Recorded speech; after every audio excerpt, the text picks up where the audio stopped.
afternoon. You're tuning in to the Board of County Commissioners Board Work Session. It is Thursday, February 3rd, 2022.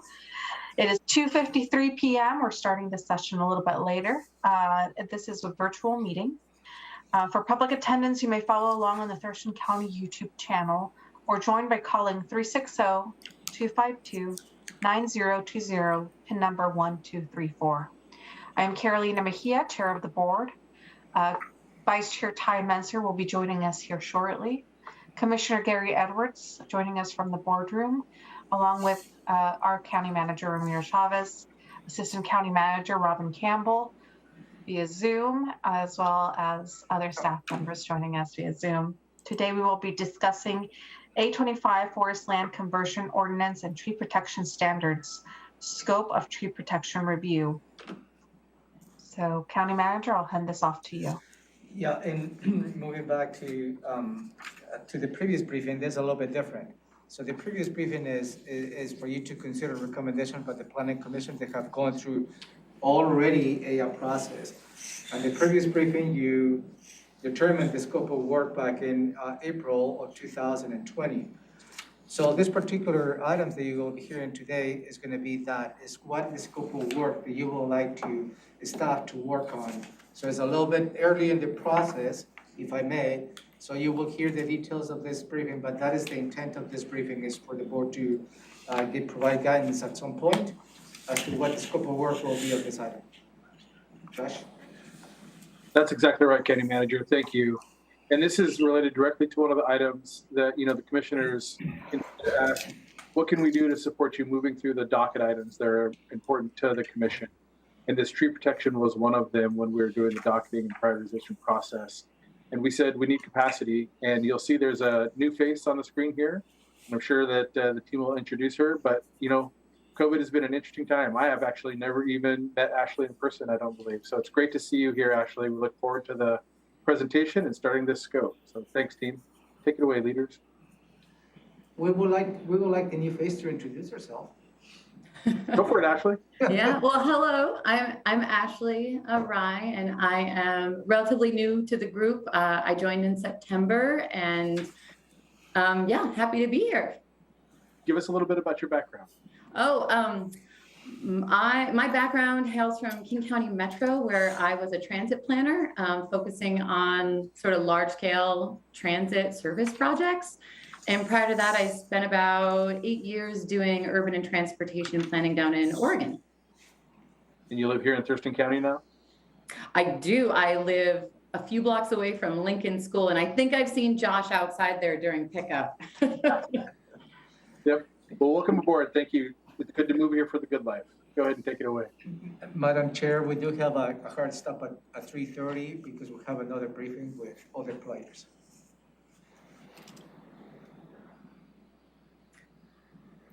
Go ahead. Go ahead, Ashley. Oh, I am up. Okay. I wasn't sure if there were any other introductions. I'm sorry about that. This is my first Zoom presentation, so I'm going to share my screen and hopefully everything works beautifully. Let's see here.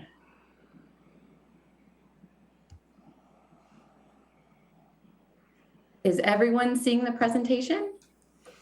Great. Just give me one moment. Well, good afternoon, commissioners. I know we're starting a little bit late, but hopefully this won't take more than 45 minutes. I appreciate you all taking the time today to learn a little bit more about the county's tree protection provisions and give further direction on scoping moving forward. Since this is the first official briefing on docket item A-25, I'm going to spend a little bit more time reviewing current provisions and background information. Please feel free to stop me at any point if you have a question or idea you'd like to share. To kick us off, we're going to start with an overview of the project. Then we'll review 3 scoping options for the tree protection update. And finally, we'll respectfully request the board's direction moving forward. For a little bit of background, this item has been included on previous official and preliminary dockets dating back to 2004. In the current proposed docket, this item has been clarified to focus on forest conversions and rural tree protection, while urban tree protection standards would be reviewed and updated through the county's joint plan review and code updates. So what do the current provisions look like for forest conversions and tree protection? Here in Washington, there are actually 4 different kinds of forest cutting permits. The county only oversees the ones where the land is being converted to another use, like residential, or when it's taking place within an urban growth boundary. The other forest cutting permits are overseen by the Department of Natural Resources, and the county has very limited jurisdiction. Thurston County's forest cutting provisions can mostly be found in Code Section 17.25.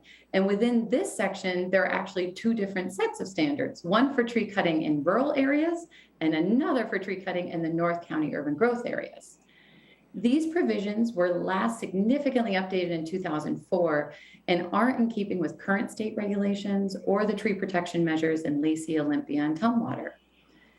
There are additional tree protection provisions sprinkled throughout other parts of the code. You can find open space, landscaping, and low impact development standards in the zoning chapters. And the Shoreline Master Program and Critical Areas Ordinance includes standards for tree retention and replanting in sensitive environmental areas. This lack of consistency and clarity can sometimes lead to confusion for the public trying to navigate all the different code requirements. The county's planning around tree protection isn't just limited to code though. In 2011, the county completed a canopy inventory for the urban growth areas using a grant from the Department of Natural Resources. After this analysis was done, the county embarked on an urban forest management planning effort that resulted in a draft plan being completed in 2013. Although this plan wasn't adopted, in subsequent years, the county adopted forest protection policies and has established targets for tree planting to help mitigate the impacts of climate change. So what are the current project drivers?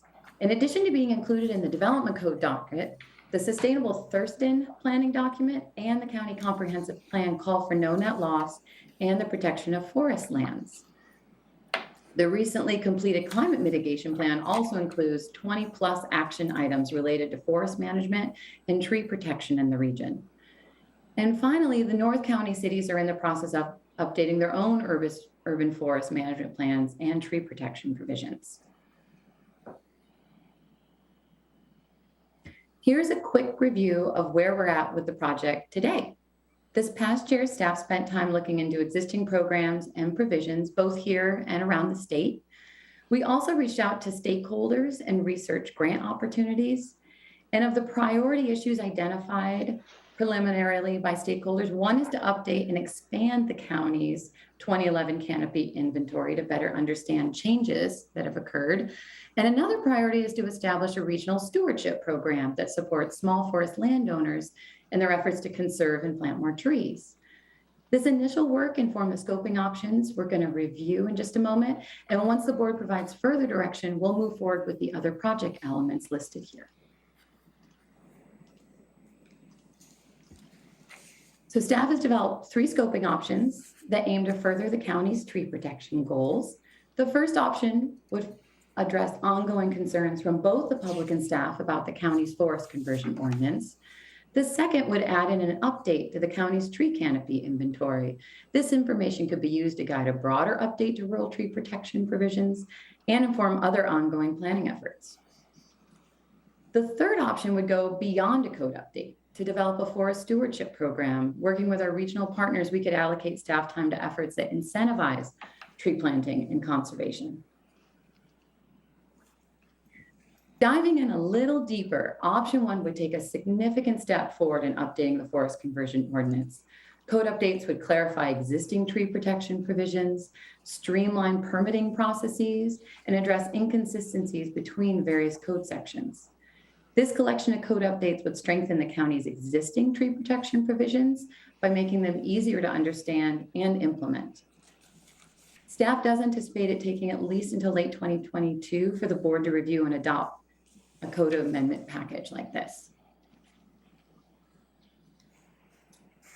In addition to the code updates included in option 1, option 2 would include an update to that 2011 canopy inventory. Working with our regional partners, staff would seek grant funding or identify an alternative funding source to complete a countywide canopy assessment. This assessment would provide insight into changes in canopy coverage over time and help identify areas vulnerable to forest conversion in the future.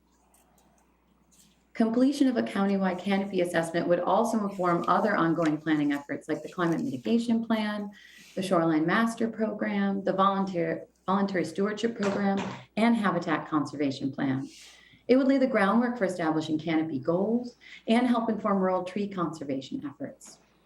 Staff would return to the board for further direction on any expanded package of tree protection provisions once that assessment is complete. This briefing would occur prior to engaging the broader community and beginning the review process with the Planning Commission. Staff does anticipate the canopy assessment taking more than a year to get done, just given the need to secure additional funding for the technical support to do the actual analysis. This timeline may impact other docket projects in the short term, depending on the board's other priorities. And finally, option 3 would complement the code updates under option 1 with an incentive-based program that supports small forest landowners and their tree conservation and replanting efforts. This option would leverage state grant funds and investments in reforestation to design a sustainable outreach and education program around rural tree preservation. Staff time would be focused on working with our regional partners like the Department of Natural Resources, Thurston Conservation District, WSU Extension, and the local land trust to identify innovative ways to expand existing resources and or secure new ones. This work would also dovetail with the agricultural updates to county conservation programs, which are currently underway. Given the regional nature of this option, we anticipate it taking at least 2 years to lay the groundwork for a forest stewardship program, and allocating staff time to develop an incentive-based program may also impact future availability to work on other projects. As a quick recap, the package of code amendments under option 1 would be a significant step in updating the county's forest conversion ordinance and tree protection provisions. In addition to updating the code, option 2 would allocate staff resources to work on a canopy assessment. And this assessment would further inform rural tree protection provisions and support ongoing planning efforts. And option 3 would complement the package of code updates with an incentive-based program focused on helping small forest landowners with their conservation and tree replanting efforts. All 3 options were designed to move forward independently and or on different timelines, allowing for greater flexibility as opportunities arise. If desired, the board may direct staff to move forward with all 3 scoping options, which would address the priority issues identified by stakeholders. Alternatively, the board may decide to move forward with just 1 or 2 of the options and table the others for a future date.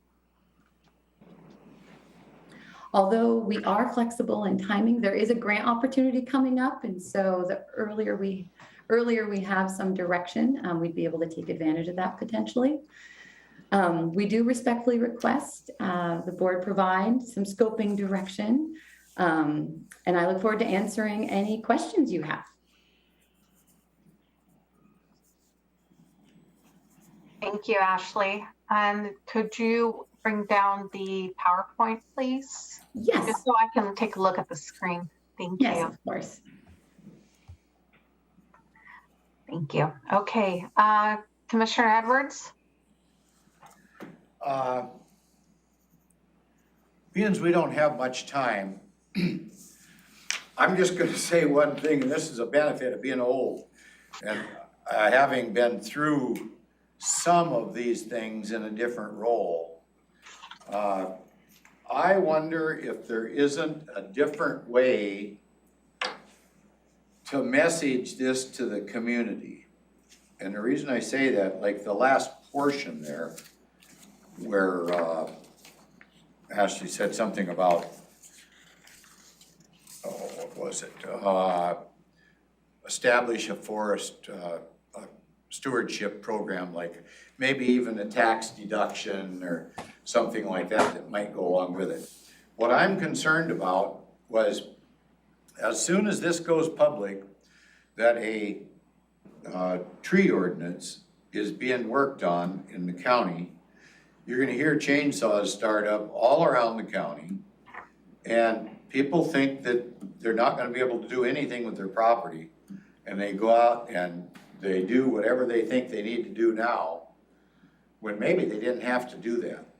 So I think if we had a different messaging, and I'm not here to tell you what it is or anything, you guys could figure that out, so that people didn't become alarmed thinking they were losing more of their property rights, if you will, and if we could show them that possibly this was gonna be a benefit to them. Maybe it was gonna save taxes, it was gonna, at the same time, save the rural environment, maybe on their smaller parcel.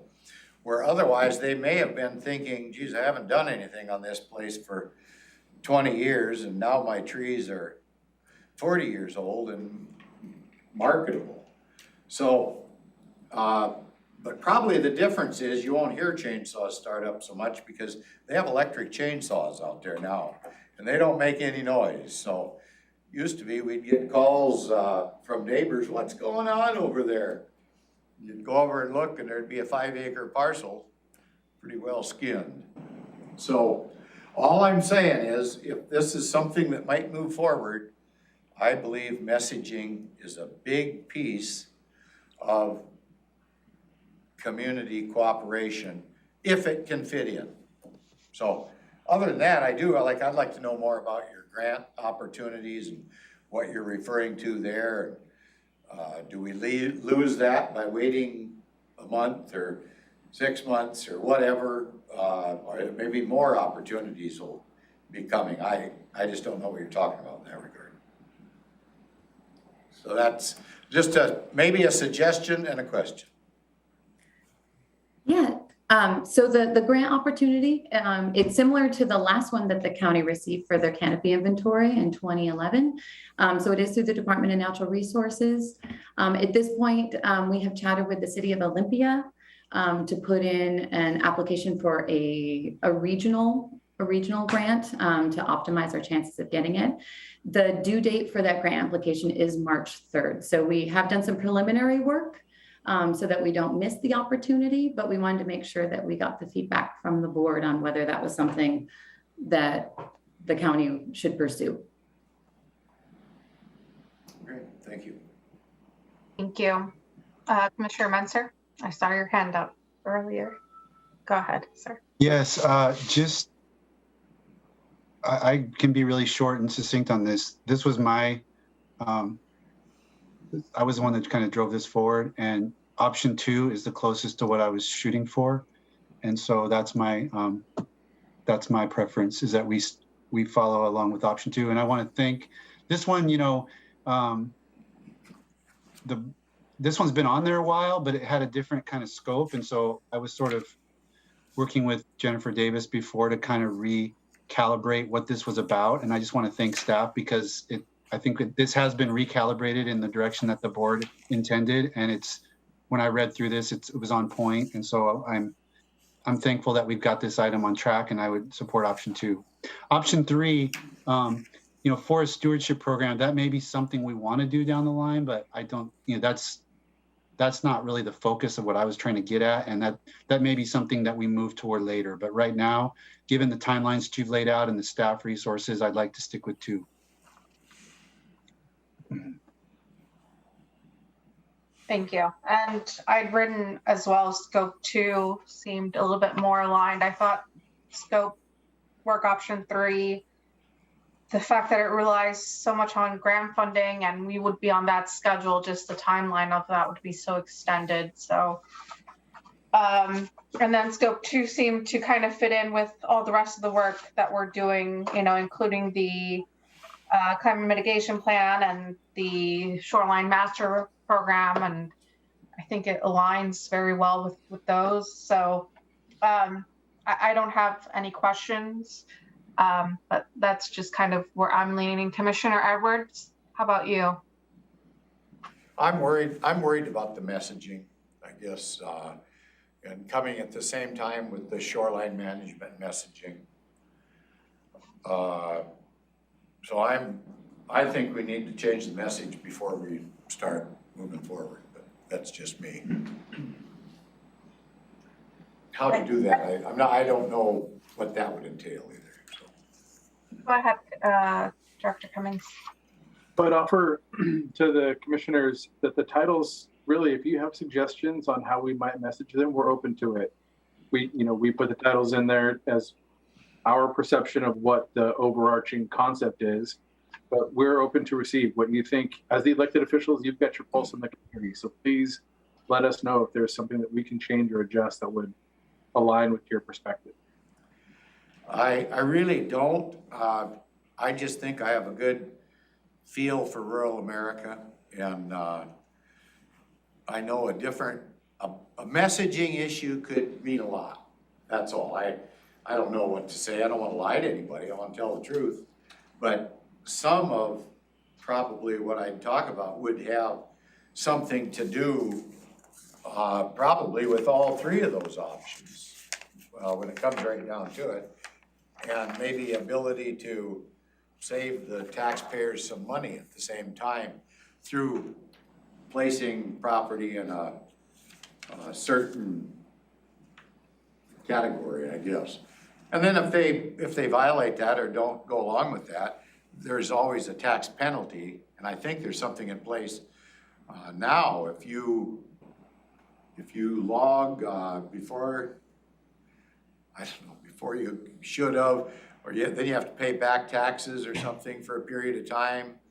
And if you take something out of conservation to do something else, I think you have to pay back taxes on that for a period of time. So I don't have an answer. I just know that it'll cause a controversy. And anytime you have a controversy, sometimes there's problems. I asked, Commissioner Edwards has brought up an important point, and that's in regards to tree farming and how this would connect with tree farmers. Because I know they follow rules from DNR directly, right? And those guidelines, but how would that correlate with that specifically? So as I mentioned, there are 4 different kinds of forest cutting permits here in Washington State. The ones that you refer to are most likely going to fall under the 2 permits that are reviewed directly by the Department of Natural Resources under their provisions set forth in the RCWs, the Revised Code of Washington. So we at the county have very limited, almost no jurisdiction over those areas as it pertains to forest cutting. Thank you. You know, I do agree with Commissioner Edwards on the messaging. Sometimes people tend to, you know, they see something that we're putting out and they tend to think the other way. Like I have an example in regards to the habitat conservation plan where I had a citizen who was so concerned that we were going to put in more guidelines and it was going to be more strenuous. And I was like, completely the opposite. We've gone through this whole process just so, you know, we're buying mitigation land and you know, we're right there at the finish line. And it's going to be available for citizens to access this. So I feel sometimes citizens see some things from us and they think it's going to affect them in a negative way. So I'm not sure how we can even change that. I think this is a great item. And I think scope 2 does fall under kind of what we're trying to achieve. So, but I'm not sure how to change the messaging on that. And I see both county manager and Chris's hand up. So not sure who wants to take a bite of that first. I'll defer to the county manager. No, I was ready to propose next steps, but go ahead, Chris, if you'd like to complement the conversation. Yes, so we will, with all of our projects, we create communication plans, and by getting the scope of work from the direction from the commissioners, we'll know where we need to go. That will then inform our communication plan. We are aware of the perceptions of how these particular codes could be perceived by the public out there. And like I said, the communication plans will be developed with that in mind. We have got some great education and outreach people and PIOs that can help us make sure that we're messaging it correctly. And if there's any input from the commission, we would love to have it so that we make sure that we're addressing the issues that you're hearing, because you are closer to this constituents. Ma'am, are there any groups out there by any chance that staff could coordinate with to get a sense from those folks? Maybe the Farm Bureau or some Absolutely. other group, similar groups like that? Absolutely. We will reach out to our advisory groups, our stakeholders. There are a number of individuals that I know of in the forestry world. We will reach out to all of them and make sure that they're part of the conversation in the communication plan building, as well as the building of this item as we move forward. And so once we know from the commissioners what the scope is, we'll know what to ask those groups. Well, I'm going to be hesitant to support a move forward without, that's my own personal position, without seeing what that message is going to be and see what those groups might think. And I mean, when I say groups, I don't think that the Tree Farmers Association or something like that, I don't think this is going to affect their activities.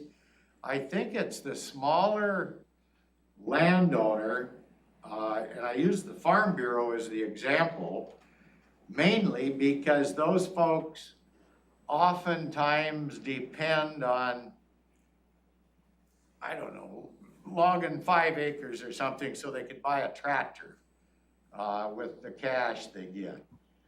And they're the ones that are gonna worry about this. And I just think there needs to be a little time devoted to talking to those folks. And I don't wanna be, maybe I'm a coward on this deal, but I don't wanna be in a position that I get on board before I see and am comfortable myself to go to the Farm Bureau meeting, for an example, and field questions from those folks. So, hey, Edwards, how come you supported this thing? They're not gonna let us cut any trees, or, you know, it'll get mixed up. You can count on it. So I want to understand the request, Commissioner. Are you asking us to go to different groups and ask them about the scoping? I don't know if that's the process or not. I don't know enough about your process. And I probably don't have enough time to go to all those different organizations. So, but mainly I'd pick the Farm Bureau right off the bat. I don't know if the ag folks have any input on something like that or not. But I'm just gonna pick one, Farm Bureau, right now. Ashley, can you go back to slide 8, please, real quick? I know we're getting close on time, but I just want to make sure that we do the option. Yeah, let's see here. Wanna, Sharing the screen. great. And then- Okay, can you see that now? Not yet. Okay. So I'll read it again while you're doing that. Yeah. Okay. There we go. Well, and if I could just comment on reaching out to stakeholders. Some of the stakeholders I have reached out to do work directly with small forest landowners in particular. So I have had conversations with DNR Small Forest Landowners Office. There are a number of groups here in Washington that do outreach. And the feedback around the stewardship program was more tied to feedback I received from those stakeholders. So let's go to slide, there you go, slide 8. And I think that we've got option 3 is off the table. I think that both Commissioner Gia and Commissioner Minzer have focused on option 2. So I think that the outreach would be, and then in option 1, we need to do the conversion ordinance. We haven't done that for a long time. So that kind of needs to be done. Is that correct? Option 1 is the baseline. Yes. So the question to the other external groups, I think from Commissioner Edwards' perspective might be, hey, we got to do this update on the ordinance. Would you be okay with us also doing an update on the canopy assessment? Is that maybe, Commissioner Edwards, where you're headed? I honestly don't know the answer. I just know that there's certain things that rile people up. And once it gets going in a direction, it's really hard to stop that. So that's all I'm trying to do is get ahead of it. And I don't know the process that you would use. If I didn't have anything else to do, I'd go out there and be a PR man for you, but I don't have that luxury. We want to get ahead of it also. We're working through it. So Ashley, your thoughts? Yeah, I mean, the community engagement around this is key. And so I was hoping to just have more direction, as Josh mentioned, in terms of what am I talking to stakeholders about and what are they commenting on? And the canopy assessment is definitely more of a technical analysis that would give the board an opportunity to look at a broader package of tree protection provisions, but not necessarily. It could just be a technical analysis that informs ongoing planning efforts. So that conversation won't really occur until we even have that technical analysis complete. Sure. How about you stop sharing your screen and looks like. Yeah, I can do that. Thank you. I was just going to say on message, as I think through this on messaging, I mean, you know, maybe the message is we're updating. We have comprehensive plan goals and climate mitigation plan goals that the board's adopted, and we're trying to bring these old ordinances kind of into line. Not like it's some new crazy initiative to go into some new netherworld, but it's really trying to bring outdated ordinances in line with plans that we've already debated and adopted. I mean, and I've been working on this since the first day I got in office, and I'm in my 4th year now. So, and there's and the timeline that's been laid out is we got all of this year before you'll even bring, choices back to the board for further refinement. So we have all the time in the world to develop that message and reach those groups. So I'd like to get this, just moving forward. Is there any possibility that somehow the messaging could be, I don't want to say we're here from the government, we're here to help. I don't want to use that, but we're doing all the things that Commissioner Mentzer said, and the outcome is going to conserve certain areas and save the taxpayers money while they keep their property in these conservancy zones or areas or whatever. I mean, if you come up with something to say that you're helping folks instead of taking from folks, it'll go over a lot better, that's all. I think I saw the county manager's hand. Maybe a question and maybe a proposed next steps for the board. And the question is related to the docketing process that is currently going under the public review process, right? And this particular item is on the carryover as part of the upcoming docketing process, which will be 2022, 2023. The board has not made a decision what items will be included in the 2022, 2023 yet. So I'm just curious and whether the board will be put in the position to make a decision on an item. It is included on the draft. It is going through the public process at this point of the docketing process. I'm just curious about the logistical elements when we ask the board to make a decision on what scope of work they would like to implement on an item that is under consideration to be included on the upcoming docket. That's more of a process question that I'd like to probably vet it because that's really is more procedural. The board is the intent to move forward, but there's other elements on the document process the board needs to consider. So as a result of that suggestion, that perhaps the scope of work conversation may be aligned to the next process the board needs to take on the document process. And as a result, it will give us time to work on the messaging. And the messaging, not just on this item, perhaps on the messaging and all the items the board may be considering when you approve the docket.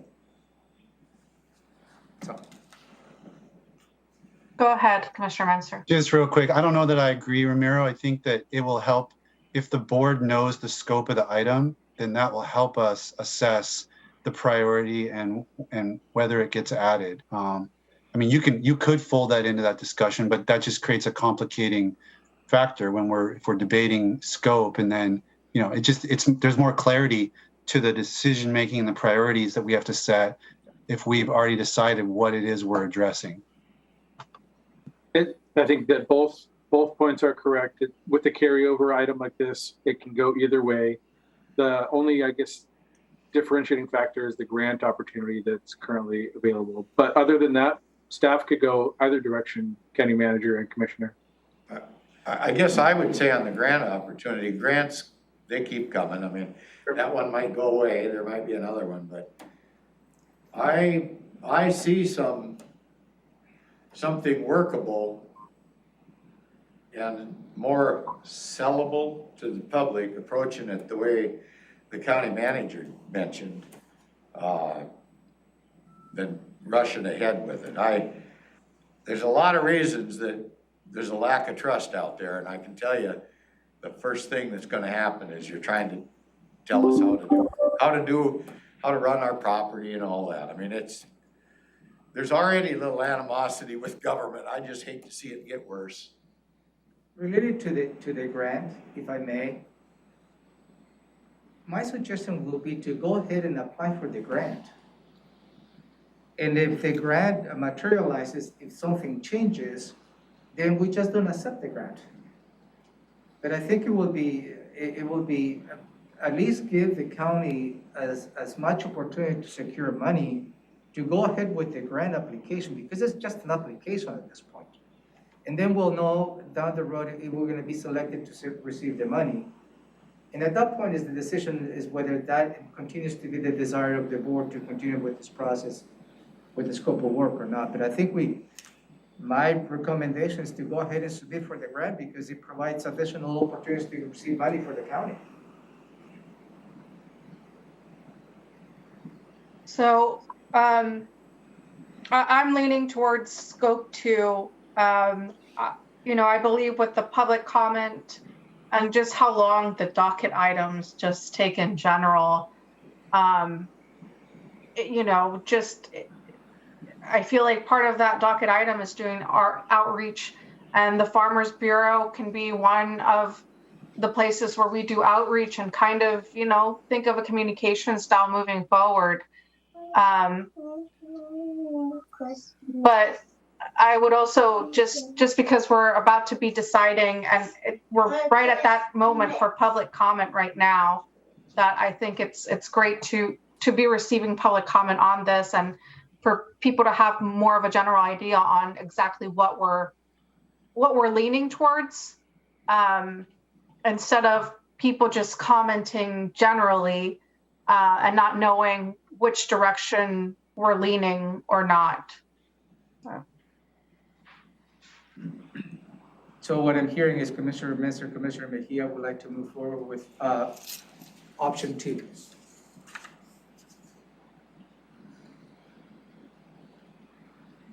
Do I hear a confirmation? Yes, thank you. Commissioner Mejia? Yes. And Commissioner Woods, at this point, you're refraining from any options or just not to? Well, I don't wanna go that, I think it's premature. Okay, fair enough. So could you be abstain on that? Is that fair enough? No, I'm gonna be opposed to it. Okay, yeah, okay, so we'll move forward with option 2 and the scope of work, and the conversation on the document will follow. Thank you for your time, commissioners. Thank you. Thank you. Okay, on to the next one. We are adjourned and we will see you at the next meeting. Thank you. Thank you.